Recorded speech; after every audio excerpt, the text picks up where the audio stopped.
જૂનાગઢ જિલ્લાના માળિયાહાટીના તાલુકામાં વિવિધ હિન્દુ સંગઠનો અને ગૌરક્ષકોએ ગૌવંશને રાષ્ટ્રમાતા દરજ્જો આપવા મામલતદારને આવેદનપત્ર પાઠવવામાં આવ્યું। ગૌ હત્યા પર સંપૂર્ણ પ્રતિબંધ મૂકવા અને ગૌમાંસની હેરાફેરી બંધ કરવાની માંગ સાથે મામલતદારને આવેદનપત્ર પાઠવવામાં આવ્યું।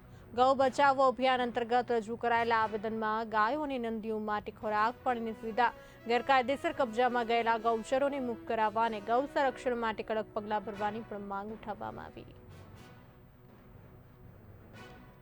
आज गौ सेवा आह्वान अभियान ની અંદર આજે મામલતદારશ્રીને આજે અમે જે સન્માન પ્રાર્થના પત્ર આપ્યો છે કે ગાય માતાને રાષ્ટ્રમાતા જાહેર કરવામાં આવે, તેમજ રોડ ઉપર જે રખડે છે ગાયો એ પ્લાસ્ટિક ખાતી બંધ થાય અને ગાયને સન્માન મળે।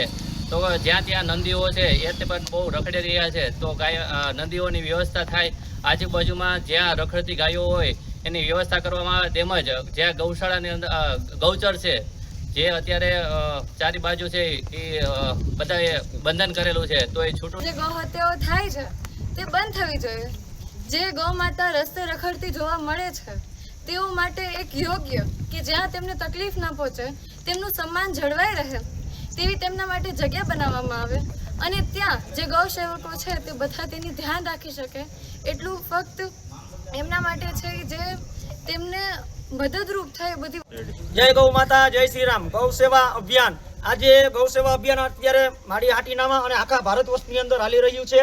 તેમાં ગૌ માતાને રાષ્ટ્રીય સન્માન મળે, ગૌ માતાને રાષ્ટ્રીય ધરોહર મળે અને જે પણ જગ્યાએ લીગલ ઇનલીગલ કારખાના કંપની જે કંઈ હાલે છે એ બધું બંધ થાય અને ગૌ માતાને રાષ્ટ્રમાતાનો દરજ્જો મળે, એના માટે અત્યારે અમે બધા અહીંયા મામલતદારશ્રીને આવેદનપત્ર આપવા છીએ। તો અમારી સરકારશ્રીને એટલી અપીલ છે કે અમારી જે ગૌ માતા માટે માંગ છે, અમારી માંગ પૂરી કરો। ગૌ માતા રાષ્ટ્રમાતા।